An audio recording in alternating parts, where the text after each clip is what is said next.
पढ़ रहा था, यकीन मानिए मुझे बहुत बुरा लग रहा था।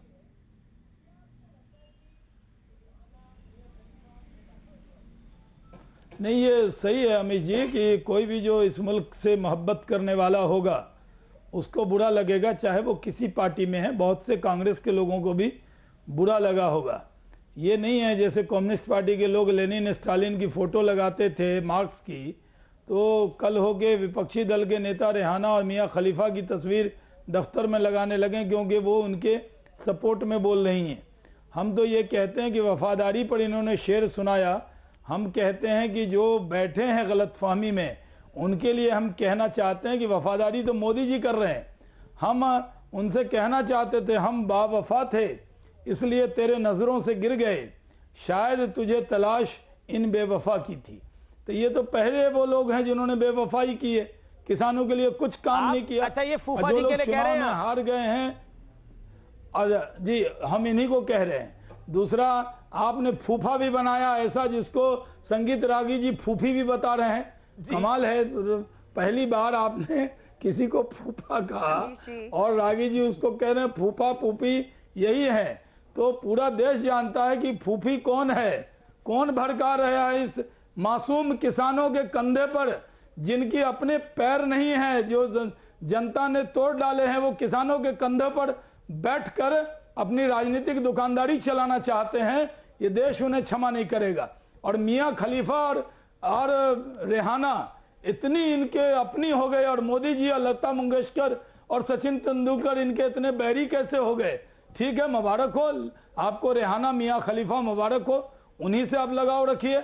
हम तो लता मंगेशकर और सचिन तेंदुलकर पर गर्व करते थे और गर्व करते रहेंगे। रेहाना और मियां खलीफा के चक्कर में फंस गए आप।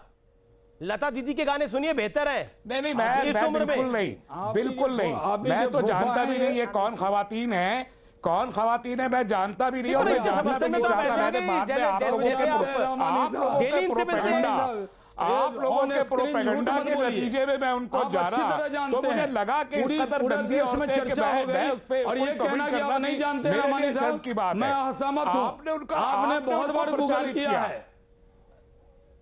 नहीं रमानी साहब, आप मियां खलीफा को नहीं जानते, आप रेहाना को नहीं जानते, कम से कम सही बोलिए रमानी साहब। मैं बिल्कुल नहीं जानता था, मैं बिल्कुल नहीं जानता था जब तक ये प्रोपेगेंडा इस मुल्क में आप लोगों ने शुरू नहीं किया है ना।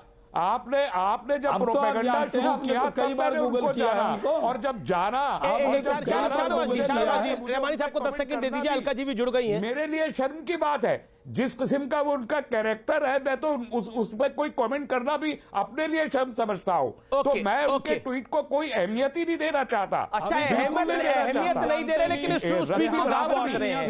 कोई अहमियत नहीं दे रहा, लेकिन फिर क्यों नहीं आपने डिमांड करी कि उनकी जांच होनी चाहिए? आप लोग डिमांड कर रहे हैं जांच होनी चाहिए लता मंगेशकर, सचिन तेंदुलकर और विराट कोहली की। मैं तो रेवानी साहब कुछ तो गैरत रखिए। लोगों को अहमियत ही नहीं देना चाहता। अहमियत नहीं दे रहे, लेकिन गाँव पूरा रहे हैं उनको। आनी चाहिए कि प्रोफेसर आगे 10 सेकंड, ठीक है। हो गया रेमानी साहब, आपको शांत भी रहना पड़ेगा। आप सबके बीच में बोलते हैं, ऐसा नहीं सहेगा। आपको फूफा जी बनाया है, थोड़ा नाराज भी हुई है, अब थोड़ा शांत भी बैठी है। जी चाय बनाए, मुझे उससे कोई फर्क नहीं पड़ता। अरे हंसी सकता रेमानी साहब, फूफा भी हूं मैं। अरे मतलब फूफा जी थोड़ी देर शादी में नहीं बोलते, अब जो किसी से नहीं बोलते। अच्छा ठीक है, ओके। हंसी आती है। प्रोफेसर रागी, 10 सेकंड में आपका जवाब। आपका ऑडियो भी कट गया था, बोलिए आप। देखिए प्रधानमंत्री ने बहुत साफ कहा है कि जो ये आंदोलन है वो शुरू से ही राजनीति से प्रेरित आंदोलन रहा है। इस आंदोलन के पीछे जो है वो विदेशी ताकतें भी रही हैं, और विदेशी ताकतों के आधार पर काम करने वाले एक देश का एक ऐसा वर्ग भी रहा है जो हमेशा भारतीय जनता पार्टी, हिंदुत्व और भारतीय जनता पार्टी के सरकार के खिलाफ हर समय हर जगह खड़ी रहती है। और मैंने उसका जिक्र आपके सामने किया है। वामपंथी कभी भी, जब से देखिए कांग्रेस जब से हारी है तब से इस दिशा में प्रयास कर रही थी कि किस प्रकार से राजनीतिक जमीन को प्राप्त कर सके। 10 सेकंड, आपका जो टाइम कटा था वो आपको मैंने दिया। अलका जी, विदेशी ताकतें रेमानी साहब जब रहमानी साहब शांत, मेरा रिक्वेस्ट मानिए। Alka ji on screen. लाला रामदेव की, तो मुझे वो सीन याद आ गए जब लाला रामदेव महिलाओं के कपड़े पहन के सलवार कमीज भाग रहे थे, मन से कूदे थे, मुझे तो वो सीन याद आ गया। अब मैं वापस आती हूँ। लता मंगेशकर जी भारत रत्न, सचिन तेंदुलकर जी भारत रत्न, विदेशी कलाकारों ने कुछ ट्वीट कराया। हमारा मानना था कि जो भाजपा की ट्रोल आर्मी है ना, जिसे मोदी जी भी फॉलो करते हैं, उन्हें जवाब देने के लिए तो वही बहुत थे।